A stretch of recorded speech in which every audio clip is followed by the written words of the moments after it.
আসসালামু আলাইকুম, আপনাদের সবাইকে স্বাগত জানাচ্ছি এখনকার আলোচনায়। আপনাদের সঙ্গে আছি আমি সিরাজুল ইসলাম। দর্শক, খুবই গুরুত্বপূর্ণ খবর আছে, ব্রেকিং নিউজ। ইসরায়েল সিরিয়ার একটি সামরিক বিমান ঘাঁটিতে হামলা চালিয়েছে, যে বিমান ঘাঁটি পুনর্নির্মাণের কাজ করছিল তুরস্ক। এবং সবচেয়ে ভয়ঙ্কর ব্যাপার হচ্ছে, বা কারোর কাছে হয়তো মজাদার খবর হিসেবে গণ্য হবে, যখন তুরস্কের একটি প্রতিনিধি দল ওই বিমান ঘাঁটিটি পরিদর্শন করে, তার ঠিক কিছুক্ষণ পরেই ইসরায়েল সেখানে বিমান হামলা চালায়। বিমান হামলায় রানওয়ে ক্ষতিগ্রস্ত হয়েছে। প্রশ্ন হচ্ছে, সিরিয়া একটি স্বাধীন সার্বভৌম দেশ, সেই দেশে তুরস্ক একটি বিমান ঘাঁটি পুনর্নির্মাণের কাজ করছে, ইসরায়েল সেখানে হামলা চালিয়েছে। এক দফা নয়, 8 দফা হামলা চালিয়েছে। তাহলে বছরের পর বছর ধরে ইসরায়েলের সাথে তুরস্ক এত সম্পর্ক রাখলো, এখনও তুরস্কের টার্মিনাল ব্যবহার করে আজারবাইজান থেকে ইসরায়েলে তেল যায়। তাহলে এই সম্পর্কের কি মানে হলো? এদিকে পাকিস্তান, তুরস্ক এবং সৌদি আরবের মধ্যে যে মক্কা চুক্তি হয়েছে, সেই চুক্তির পর ইসরায়েল কি আসলে উদ্বিগ্ন হয়ে পড়েছে? যদি উদ্বিগ্ন হয়ে পড়ে, তাহলে সেই উদ্বেগের বহিঃপ্রকাশে কি এই বিমান ঘাঁটিতে হামলা? এখন তুরস্ক কি করবে? তুরস্ক কি ইসরায়েলকে জবাব দেবে, নাকি সিরিয়া আরও বেশি নতজানু হবে ইসরায়েলের দিকে? সিরিয়া যাবে কোথায়? সিরিয়া তো তুরস্কেরও বন্ধু, ইসরায়েলেরও বন্ধু। সিরিয়া বলতে এখনকার যে সিরিয়ার সরকার, তাহলে সে যাবে কোথায়? এখানে এই হামলার নিন্দা জানিয়েছে ইরান, এই হামলায় উদ্বেগ প্রকাশ করেছে আমেরিকা, নিন্দা জানিয়েছে তুরস্ক, নিন্দা জানিয়েছে সিরিয়া। চূড়ান্ত বিচারে গিয়ে প্রশ্ন থাকছে, সিরিয়াকে কেন্দ্র করে তুরস্ক এবং ইসরায়েলের মধ্যে বড় কোনো সংঘাত তৈরি হবে কিনা, এবং তার জন্য তুরস্ক আসলেই প্রস্তুত কিনা। এদিকে ইরান প্রসঙ্গে যে কথা বলবো তা হচ্ছে এই, যে ইরানের জাতীয় সংসদের স্পিকার এবং প্রধান আলোচক বাকের কলিবফ, তিনি বলেছেন, ইরানের সর্বোচ্চ নেতা আয়াতুল্লাহ আলী খামেনিকে যারা হত্যা করেছে, ইরানের এত শিশু যারা হত্যা করেছে এবং এত বেসামরিক মানুষ যারা হত্যা করেছে, তাদের কাউকেই বিনা প্রতিশোধে পার পেতে দেয়া হবে না। তার মানে ইরান আমেরিকা এবং ইসরায়েলের বিরুদ্ধে প্রতিশোধ নেবে, আজ হোক আর কাল হোক। সুপ্রিয় দর্শক, এই সব বিষয় নিয়েই আমরা আজকে ভিডিওতে বিস্তারিত কথা বলবো। আশা করি আলোচনা আপনাদের ভালো লাগবে এবং শেষ পর্যন্ত আপনারা সঙ্গেই থাকবেন। প্রথমেই ইসরায়েল, তুরস্ক এবং সিরিয়া প্রসঙ্গে আলোচনাটা শেষ করি, কারণ আজকের মূল আলোচনা এটা। আমি মনে করি এটা ব্রেকিং নিউজ, এবং এখানে অতীত, বর্তমান এবং সম্ভাব্য ভবিষ্যৎ, এ সমস্ত সব কিছু নিয়েই আমি আলোচনা করার চেষ্টা করব। আলোচনাটা শুরু করি এখান থেকে। সিরিয়ার বর্তমান যে সরকার, আল সারা সরকার যেটা, বা জোলানির সরকার, এই আল সারা বা জোলানির সরকার, তারা তুরস্কের সাথেও বন্ধুত্ব রাখে, ইসরায়েলের সাথেও বন্ধুত্ব রাখে, বরং বন্ধুত্ব রাখে না ইরানের সাথে, বন্ধুত্ব রাখে না লেবাননের একটা প্রতিরোধকামী সংগঠন আছে, আপনারা সবাই তার নাম জানেন, তাদের সাথে। এরা সম্পর্ক রাখে না ফিলিস্তিনের যারা প্রতিরোধকামী সংগঠন, আপনারা সবাই তার নাম জানেন, তাদের সাথে। খুবই অদ্ভুত কিছু সমীকরণ আছে, আমি খুব একদম খুলে খুলে আপনাদেরকে দেখাবো। আপনারা খেয়াল করুন, আপনারা শুনবেন, আপনারা বোঝার চেষ্টা করবেন এবং আপনারাই সিদ্ধান্ত নেবেন। এখানে তুরস্ক এবং ইসরায়েল আসলে কার হয়ে কার কাজ করে, আপনারা সিদ্ধান্ত নেবেন, আমি কিছু বলবো না। আল জোলানি সরকারের সাথে তুরস্কের যেমন সম্পর্ক, ইসরায়েলের সম্পর্ক তেমনই। বাশার আল আসাদ সরকার ইসরায়েলের শত্রু ছিল, তুরস্কের শত্রু ছিল। এই জোলানি, তারাই তো একেবারে চূড়ান্ত সশস্ত্র যুদ্ধের মাধ্যমে বাশার আল আসাদ সরকারকে দেশ ছাড়া করলো বলা যায়।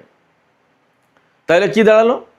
বাশার আসাদ সরকার বা সিরিয়ার প্রেসিডেন্ট বাশার আল আসাদ ইসরায়েলেরও শত্রু ছিল, তুরস্কেরও শত্রু ছিল। তুরস্কের শত্রু ছিল কোন লাইন থেকে? খেয়াল করুন, আজকের এই পরিস্থিতি বোঝার জন্য এই জিনিসগুলো বোঝা দরকার।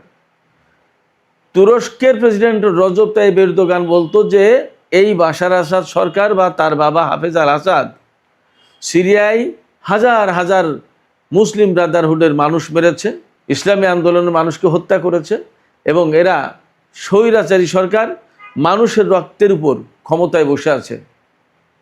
এবং ঠিক একই কথা বলতো আমেরিকা, পশ্চিমা দেশগুলো আর ইসরায়েল।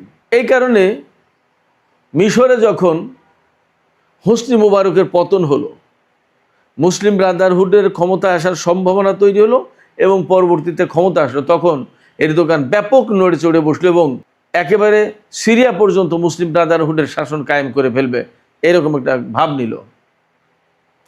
কিন্তু তুরস্কের ভিতরে মুসলিম ব্রাদারহুডের শাসন কায়েম হবে না, সেই ব্যাপারে তিনি কিন্তু ক্লিয়ার, তিনি সেইটা করবেন না তার আগ পর্যন্ত, অর্থাৎ সিরিয়া পর্যন্ত। আর ওই সময় এই যে মুসলিম ব্রাদারহুডের শাসন কায়েম, এইটা ইসরায়েল তো চায় না, পছন্দ করে না। কিন্তু বাশার আসাদ সরকারকে উৎখাতের সুযোগ নিল এই কারণে যে ইসরায়েল খুব ভালো করেই জানে সিরিয়াতে ব্রাদারহুডের, মুসলিম ব্রাদারহুডের কোনো আন্দোলন, বড় কোনো সংগঠন কিছুই ছিল না জীবনে কোনোদিন। ওই রকম হাজার হাজার লাখ লাখ মানুষ হত্যাও করা হয়নি। এগুলো সবই পশ্চিমা প্রচারণা, তুরস্ক বা এই ধরনের কিছু দেশের প্রচারণা। এর মূল কারণ ছিল নিজেদের সংকট আর এক জায়গায় রেখে ওখানে লোকজনকে ব্যস্ত রাখা, নিজের সেফ থাকা, এক বিরাট কৌশলী চাল। যখন মিশরে হোসনি মুবারকের পতন হলো, তখন ইসরায়েল, আমেরিকা বা পশ্চিমারা আসাদ সরকারকে পতন ঘটাতে চাইল এই কারণে যে এই সুবিধায় মুসলিম ব্রাদারহুডের আন্দোলনের কথা বলি আর যাই বলি আরব বসন্ত, যেভাবে হোক এই আন্দোলন সিরিয়ায় নিয়ে গিয়ে ঠেকিয়ে বাশার আসাদকে উৎখাত করতে পারলে ইসরায়েলের একদম ঘরের দরজা থেকে রাষ্ট্রীয় প্রতিরোধকামী শক্তির পতন ঘটে। অর্থাৎ ইসরায়েলের সামনে রাষ্ট্রীয়ভাবে আর কোনো দেশ থাকে না, একেবারে ঘরের দরজা থেকে পা ফেললেই তো সিরিয়া। আর সেই সিরিয়ার বাশার আসাদ সরকার ইসরায়েলের চরম কঠিন বিরোধী। আরব বিশ্বে বাশার আসাদ সরকারের মতো আর কেউ বিরোধী ছিল না ইসরায়েলের। নেতানিয়াহু বা ইসরায়েলি সরকার চাইল বাশার আসাদের পতন হোক, পরে বাকিটা দেখা যাবে। একবার পতন ঘটাতে পারলে সেখানে ইসরায়েল, আমেরিকা, পাশ্চাত্যের প্রভাব ঠিকই প্রতিষ্ঠা করা যাবে, সেখানে পাত্তা পাবে না তুরস্ক। তাহলে এরদোগানের টার্গেট মুসলিম ব্রাদারহুডের শাসন কায়েম করা, এই জন্য বাশার আসাদকে সরাতে হবে। আর ইসরায়েলের টার্গেট বাশার আসাদকে যেভাবেই হোক সরালে সেখানে ইসরায়েলের প্রভাব প্রতিপত্তি অনেক বিস্তৃত করা যাবে। ইসরায়েলের সামনে থেকে একটা রাষ্ট্রীয় শক্তির পতন হয়, ইসরায়েলকে রুখে দেওয়ার বা ইসরায়েলকে মোকাবেলার মতো কোনো শক্তি আর সিরিয়ায় থাকবে না। শুধু তাই না, সিরিয়াকে কেন্দ্র করে ইরান এবং এই অঞ্চলের বিভিন্ন প্রতিরোধকামী সংগঠনের যে উপস্থিতি ছিল সিরিয়াতে, বাশার আসাদ সরকার থাকার কারণে এটা সম্ভব হয়েছিল। বাশার আসাদকে হটিয়ে দিতে পারলে, ক্ষমতাচ্যুত করতে পারলে এদের কারোর অবস্থান, ইরানের অবস্থান তো পরের কথা, কারোর অবস্থানই থাকবে না সিরিয়ায়। সিরিয়া হবে তখন একটা গড়ের মাঠ। ইসরায়েল যে বৃহত্তর ইসরায়েল অর্থাৎ গ্রেটার ইসরায়েল প্রতিষ্ঠা করতে চায়, তার প্রথম বড় বাধা মুক্ত হয়ে যায়। এই বিরাট সিরিয়া ইসরায়েলের কার্যত ভূখণ্ডে পরিণত হয়। দুই ব্যক্তির অর্থাৎ নেতানিয়াহুর আর এরদোগানের টার্গেট দুই রকমের ছিল, বাট কমন গোল ছিল বাশার আসাদকে পতন ঘটাও। যখন ফিলিস্তিনের গাজায় এত ভয়াবহ নিধনযজ্ঞ চালিয়েছে ইসরায়েল, তখন কিন্তু এরদোগান শুধু কথা বলে গেছে, কাজের কাজ কিছু করেনি। যখন খুব ক্রিটিক্যাল অবস্থা এবং সিরিয়ার বিভিন্ন অবস্থানে, ইরানি অবস্থানে যখন ইসরায়েল বারবার হামলা চালাচ্ছে, ঠিক তখনই তুরস্ক এই জুরানিদেরকে লেলিয়ে দিল বাশার আসাদের বিরুদ্ধে খুব দুর্বলতম মুহূর্তে, যে দখল করো ক্ষমতা। যখন ইসরায়েলের সাথে ইরানের যুদ্ধ লাগে অবস্থা, ঠিক তেমন একটা অবস্থায় এই কাজ করলো। এবং তখন রাশিয়া বাশার আসাদকে সরিয়ে নিয়ে গেল, বাশার আসাদ রাশিয়াতে চলে গেল, ইরান তার অবস্থান ছেড়ে চলে আসলো এবং একদম ফাঁকা ময়দানে ইসরায়েল গোল দিতে থাকলো। সিরিয়ার সমস্ত সামরিক অবকাঠামো, বিমান ঘাঁটি, ক্ষেপণাস্ত্র ডিপো, গোলাবারুদের ডিপো, যত যা কিছু ছিল সব ধ্বংস করে দিল। বিমান ঘাঁটি তো একদম সব ধ্বংস। ইসরায়েলের বিমান বাহিনী বেশ ভালো শক্তিশালী ছিল, ধ্বংস করে দিল। তারপরে তাদের ট্যাঙ্ক বাহিনী ব্যাপক শক্তিশালী, একদম সব ধ্বংস করে দিয়েছে। এখন সিরিয়ায় যে জোলানি সরকার, তাদেরকে একদম ফকির মিসকিন বানিয়ে দিয়েছে সামরিক সক্ষমতার দিক দিয়ে, সামরিক শক্তির দিক দিয়ে। এইগুলো যখন করেছে তখন কিন্তু তুরস্ক একদম কিছুই বলেনি ইসরায়েলকে বলেনি এই নেতানিয়াহু বা এই ভাই তোমরা এই করো কি। মাত্র একটি সরকারের পতন হলো এবং নতুন এরা সরকারে এসেছে, ক্ষমতা এসেছে, তোমরা তাদের সমস্ত সব কিছু ধ্বংস করে দিচ্ছ কেন? সেখানে আমি ব্যক্তিগতভাবে মনে করি এরদোগানের একটা বিশেষ টার্গেট ছিল, সিরিয়ার সমস্ত সামরিক সমস্ত সব কিছু ধ্বংস হয়ে গেলে ওই জায়গায় বিপুল পরিমাণের সামরিক সরঞ্জাম বিক্রি করতে পারবে, তুরস্ক একটা ব্যবসা করবে। আমেরিকার যেমন বিভিন্ন জায়গায় এরকম টার্গেট থাকে যে ওখানে যুদ্ধ হলে আমরা এই পরিমাণে অস্ত্র বিক্রি করতে পারবো, তুরস্কের সিরিয়া কেন্দ্রিক এই টার্গেট ছিল। অতএব ইসরায়েল যে সমস্ত ধ্বংসযজ্ঞ চালিয়েছে কোনো কিছু বলেনি এর বিরুদ্ধে। অবশ্য তুরস্ক কিছু বললেও ইসরায়েল যে শুনতো এমন কোনো সম্ভাবনা নেই। যাই হোক, মধ্যপ্রাচ্যের চলমান পরিস্থিতি এবং গাজার ক্রাইসিস একেবারে চরমতম পর্যায়ে যাওয়ার পর ইসরায়েলের সাথে তুরস্কের বাণিজ্য সম্পর্ক সম্ভবত অনেকটাই কাট অফ হয়েছে, তবে কিছু কিছু সম্পর্ক এখনও আছে বলে মনে করা হয়। বিশেষ করে আজারবাইজান থেকে তুরস্কের মাধ্যমে ইসরায়েলে যে তেল যায় সে তেল এখনও যায় বলেই জানা যাচ্ছে। বিভিন্ন তথ্য উপাত্ত থেকে জানা যায় আজারবাইজান থেকে প্রতিদিন ইসরায়েলে 94,000 ব্যারেল অপরিশোধিত তেল যায়। 2024 সালের পর অর্থাৎ 25 সালে ইসরায়েলের যে পরিমাণে তেল গেছে সেটা আগের বছরের চেয়ে 31% বেশি এবং 2022 সালের পর এটা ছিল সর্বোচ্চ। এছাড়া ইসরায়েল এবং তুরস্কের মধ্যে যে পরিমাণে বাণিজ্য ছিল, বছরে প্রায় $700 কোটি বাণিজ্য ছিল। বিপুল পরিমাণের জিনিস তুরস্ক থেকে ইসরায়েলে যেত, আবার ইসরায়েল থেকে তুরস্ক আসতো। অবশ্যই তুরস্ক ইসরায়েলে বেশি পাঠাতো আর ইসরায়েল থেকে কম নিত। 2023 সালের হিসাব অনুযায়ী তুরস্ক থেকে ইসরায়েলে $530 কোটি পণ্য গেছে। ইসরায়েল থেকে তুরস্ক গেছে $150 কোটি পণ্য। তুরস্ক থেকে ইসরায়েলে ইস্পাত, আয়রন, সিমেন্ট, জিপসিয়াম, কাপড় চোপড়, তৈরি পোশাক, এরকম বিভিন্ন প্লাস্টিকজাত পণ্য, বিভিন্ন রকমের দ্রব্যাদি যায়। এর ভিতরে তুরস্ক থেকে ইসরায়েলে বিপুল পরিমাণে জিপসাম যায়।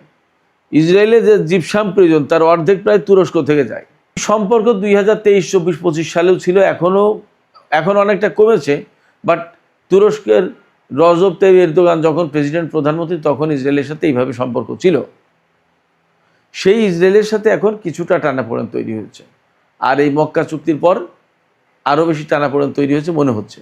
বাট এখানে সবচেয়ে গুরুত্বপূর্ণ সেটা হচ্ছে এই যে জোলানি সরকার, এই জোলানি সরকার সিরিয়ায় ক্ষমতা আসার পর সিরিয়াকে কেন্দ্র করে এখন কিন্তু মূলত দুই পাশটা দুইজন টানাটানি করছে। ইসরায়েল টানছে তার দিকে আর তুরস্ক টানছে তার দিকে। মানে হচ্ছে, ধরুন সিরিয়া হচ্ছে একটা ছাগল আর দুই পাশটা দুই নেকড়ে এই ছাগলকে নিয়ে টানাটানি করছে। ব্যাপারটা হয়েছে এরকম, সহজ উদাহরণ। তুরস্কের টার্গেটটা কি? এরদোগানের ভেতরে এখনও একটা স্বপ্ন লালিত। ওই যে উসমানীয় সাম্রাজ্য শেষ হয়েছিল, সেই উসমানীয় খেলাফত, উসমানীয় সাম্রাজ্য সে ফেরাবে এবং এরদোগান হবে তার অধিপতি, রাজা, খলিফা যাই বলেন। আর ইসরায়েলের টার্গেট হচ্ছে সিরিয়াকে যখনই সে নিজের কবজায় নিতে পারবে তখন তার সামনে বিরাট দরজা খুলে যাবে। ইসরায়েল তো ছোট্ট একটা ভূখণ্ড, সিরিয়াকে যখন সে কবজায় নিতে পারবে তখন একেবারে গড়ের মাঠ, তার আর কোনো ঝামেলা থাকবে না, তার সামনে কোনো বাধা থাকবে না। সে যখন খুশি তখন সে সিরিয়ার উপর দিয়ে বিমান চালিয়ে ইরাকে হামলা চালাবে, ইরানে হামলা চালাবে, যা খুশি তাই করবে। টার্গেটটাই, অর্থাৎ সিরিয়াকে ইসরায়েলের পক্ষে নিতে পারলে গ্রেটার ইসরায়েল এবং নিউ মিডল ইস্ট প্ল্যান যেটা, সেটা বাস্তবায়নের জন্য তার পথ সহজ হয়ে যায়। এই জায়গায় একটা দ্বন্দ্ব হচ্ছে যে তুর্কি খেলাফত প্রতিষ্ঠা করবে, তার জন্য সিরিয়া দরকার এরদোগানের, আর গ্রেটার মিডল ইস্ট প্রতিষ্ঠা করবে বা গ্রেটার ইসরায়েল প্রতিষ্ঠা করবে, তার জন্য সিরিয়াকে দরকার ইসরায়েলের। এই জায়গায় বলির পাঠা হচ্ছে সিরিয়া, টানাটানি এই কারণে। বাশার আসাদকে ক্ষমতা থেকে সরানোর লাভ কি এরদোগানের, সেটা নিশ্চয় আপনাদের কাছে ক্লিয়ার হয়েছে। আর বাশার আসাদকে সিরিয়া থেকে সরালে লাভ কি ইসরায়েলের, সেটাও আমি আশা করি আপনাদেরকে ক্লিয়ার করতে পেরেছি। এইরকম একটা টার্গেট থেকে দুই পক্ষ বাশার আসাদকে কমন এনিমি, অভিন্ন শত্রু হিসেবে গণ্য করে তাকে ক্ষমতা থেকে সরিয়ে দিয়েছে। দিলে এখন তারা এই সিরিয়ায় প্রভাব প্রতিপত্তি বিস্তারের চেষ্টা করছে, যে এখানে আমি থাকবো, এরদোগান ভাবছে আমি থাকবো, আর ও পাশে নেতানিয়াহু ভাবছে যে আমি থাকবো। এই দুইজনের দ্বন্দ্ব, এই দ্বন্দ্বকে কেন্দ্র করে সংকট বেশ ঘনীভূত হতে পারে এবং ইসরায়েল তুরস্ককে তোয়াক্কাই করবে না, তুরস্ককে তোয়াক্কাই করবে না এবং করেননি। আজকেই তো যখন তুরস্কের প্রতিনিধি দল ওই বিমান ঘাঁটি পরিদর্শন করেছে, জাস্ট তার কিছুক্ষণ পরেই সেখানে হামলা চালিয়েছে। এবং চমৎকার তথ্য হচ্ছে যে এই হামলা যখন চালিয়েছে সেখানে তুরস্কের সামরিক বাহিনীর কিছু গাড়ি ছিল, সেখানে ওই অবস্থায় হামলা করছে। ইসরায়েল তুরস্ককে গোনার ভিতরেই ধরবে না, আমি আপনাদেরকে এইটুকু বলি। হয়তো কেউ কেউ ভিন্নভাবে দেখতে পারেন আমার এই বক্তব্য, কিন্তু বাস্তবতা এটাই। সেক্ষেত্রে এই তুরস্ক পাকিস্তান এবং সৌদি আরবের সাথে জোট করেছে এবং আরও দেশকে কাছে টানতে চায়। হয়তো আলটিমেটলি সেই জোট এক সময় যদি টার্গেটে পৌঁছাতে পারে, তাহলে ইসরায়েল বিরোধী একটা জোট হলেও হতে পারে। পাকিস্তান কিন্তু সেই মনোভাব নিয়েই আছে। সৌদি আরব কী করবে সেটা প্রশ্ন, দেখা যাক পরিস্থিতি কী দাঁড়ায়। যদি এটা ইসরায়েল বিরোধী জোট হয়, তাহলে ইরান প্রকাশ্যে হোক অপ্রকাশ্যে হোক এই জোটে থাকবে। দেখা যাক কোন কৌশলে তারা কোথায় হাঁটে। তবে এটা ঠিক যে সিরিয়ায় বাশার আসাদ সরকার যদি এখন থাকতো, তাহলে এই পরিস্থিতি এতটা মারাত্মক হতে পারতো না। যে সেন্সিটিভ অবস্থা দীর্ঘদিন ধরে চলেছে, সিরিয়ায় যে দুর্বলতার কারণে ইসরায়েল প্রায় সময় হামলা চালিয়েছে, এই অবস্থা তৈরি করার পেছনেও এরদোগানের হাত রয়েছে। ওই যে বলেছি, মিশরে হোসনি মুবারকের পতনের পর আরব বসন্তের আন্দোলন ঠেলে আনা হলো সিরিয়ায়, এবং সিরিয়ার বাশার আসাদ সরকারকে ক্ষমতাচ্যুত করার টার্গেট নিল। আমেরিকা সেখানে কাজ করলো, তুরস্ক তাতে ব্যাপকভাবে সহযোগিতা করলো। তুরস্ক সেখানে চাইলো হায়াতে তাহরির আর শাম, আজকে যে জুলানির গোষ্ঠীর গ্রুপ যারা, তারা ক্ষমতায় আসুক, আর ইসরায়েল চেয়েছিল দায়েশকে ক্ষমতায় আনতে। সেখানে নানান কাহিনী ঘটেছে, আপনারা সবাই কম বেশি জানেন। তারপরে তো আজকের এই পরিস্থিতি। এখন সিরিয়া নিয়ে যা ঘটছে, আমার কাছে মনে হয় সিরিয়াটা হবে তুরস্ক এবং ইসরায়েলের রাজনৈতিক এবং হয়তোবা ক্ষেত্র বিশেষে সামরিক প্রতিদ্বন্দ্বিতার ব্যাটেলফিল্ড, আর সিরিয়ার সাধারণ জনগণ হয়তোবা তার বলির পাঠা হবে। আমরা অপেক্ষা করি আসলে মক্কা চুক্তি, পাকিস্তান, তুরস্ক, সৌদি আরবের চুক্তি কিভাবে কতদূর কি হয় আমরা দেখি। সিরিয়ায় যে হামলাটা হয়েছে সেটা তুরস্কের অবস্থানেই হামলা কার্যত। আমরা দেখতে থাকব যে তুরস্ক আসলে এর বিরুদ্ধে কতদূর কি করে, তার থেকে বোঝা যাবে যে আসলে তারা কতদূর কি করতে চায় বা কি করতে পারবে। সুপ্রিয় দর্শক, এবার ইরানের জাতীয় সংসদের স্পিকার বাকের কলিবাফের একটি বক্তব্য, সেই বক্তব্যটা দিয়ে মূলত আজকের আলোচনা আমি শেষ করতে চাই।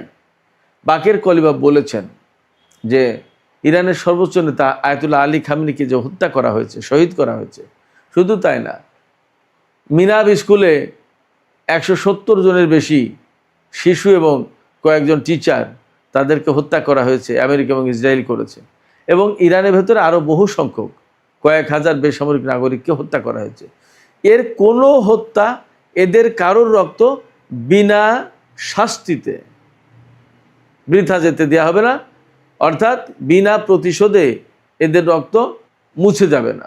বাকের কলিবাফ পরিষ্কার করে বলেছেন, যারা এই হত্যার সাথে জড়িত, যারা এই হত্যার পরিকল্পনা করেছে, যারা এই হত্যার নির্দেশ দিয়েছে, তাদের প্রত্যেকের বিরুদ্ধে প্রতিশোধ নেওয়া হবে। এই প্রতিশোধ নেওয়ার ঘোষণা কিন্তু বেশ বড় ব্যাপার, এবং ইরানের এখন বলা যায় যে একেবারে সর্বোচ্চ পর্যায় থেকে ইরানের সর্বোচ্চ নেতা, প্রেসিডেন্ট এবং সংসদের স্পিকার, এই 3 ব্যক্তি খুব গুরুত্বপূর্ণ ইরান এই দেশের জন্য, রাষ্ট্র হিসেবে, রাষ্ট্রের প্রশাসনিক কাঠামোর জন্য।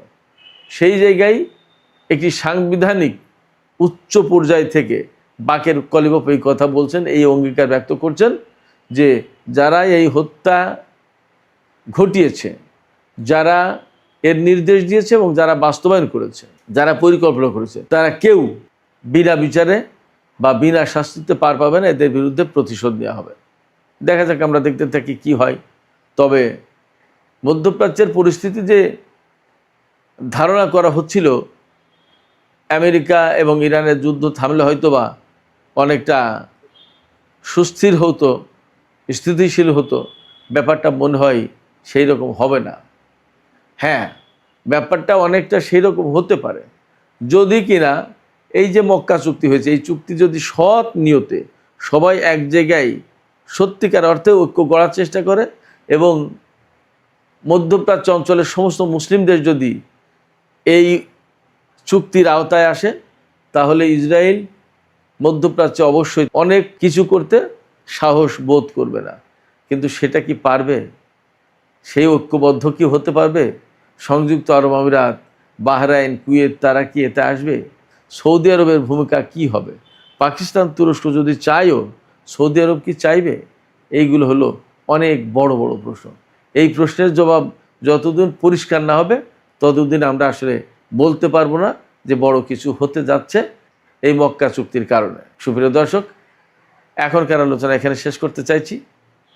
আলোচনা শেষের আগে আপনাদের মতামত জানতে চাই, আপনারা কি মনে করেন তুরস্ক এবং ইসরায়েলের ভেতরে কিছু কিছু উত্তপ্ত অবস্থা তৈরি হচ্ছে, আমরা দেখতে পাচ্ছি। আপনারা কি মনে করেন চূড়ান্ত পর্যায়ে গিয়ে তুরস্ক এবং ইসরায়েলের ভেতরে বড় কোনো সামরিক সংঘাত সৃষ্টি হতে পারে?